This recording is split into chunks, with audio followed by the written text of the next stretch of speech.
থাকেন টালিখোলাতে থাকেন। আমাদের পার্শ্ববর্তী এলাকায় খুব ভালো ইয়াং ম্যান, এরাই তো আগামী দিনে আসবে। আমাদের তো বয়স হয়ে যাচ্ছে।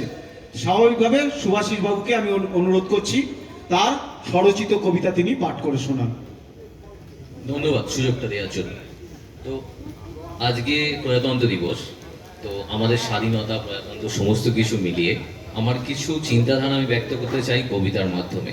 স্বাধীনতার প্রকৃত মানে, যা আমরা পেয়েছি আদৌ স্বাধীন কিনা, সেই নিয়ে আমার লেখা কবিতা।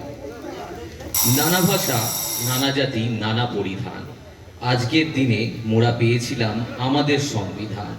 15ই আগস্ট 1947-এ মোরা হয়েছিলাম স্বাধীন।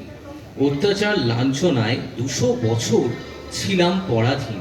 কত বিপ্লবী ভাই বোনেরা দিয়েছিল তাদের রক্ত, প্রণাম জানাই তাদের, তারাই নমস্য।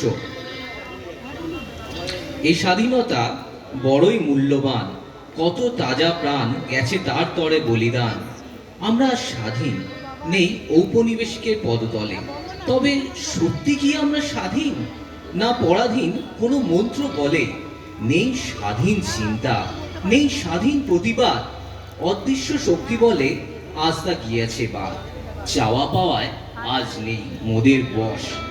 বিজ্ঞাপনের চটকারিতায় হারিয়েছে মৌলিকতার রস। কেবলই ছুটে চলেছি মোরা আখেরি দত্তে ট্রেন। বন্ধুর হাত ছেড়ে তাই সোশ্যাল মিডিয়ায় ফ্রেন্ড আনফ্রেন্ড। স্বাধীনতা বড়ই মূল্যবান, রাখতে হবে একে ধরে। ভয়মুক্ত সমাজ আমরাই তুলব করে। মানুষে মানুষ ধরে হাত এগিয়ে চলুক 8 থেকে 80।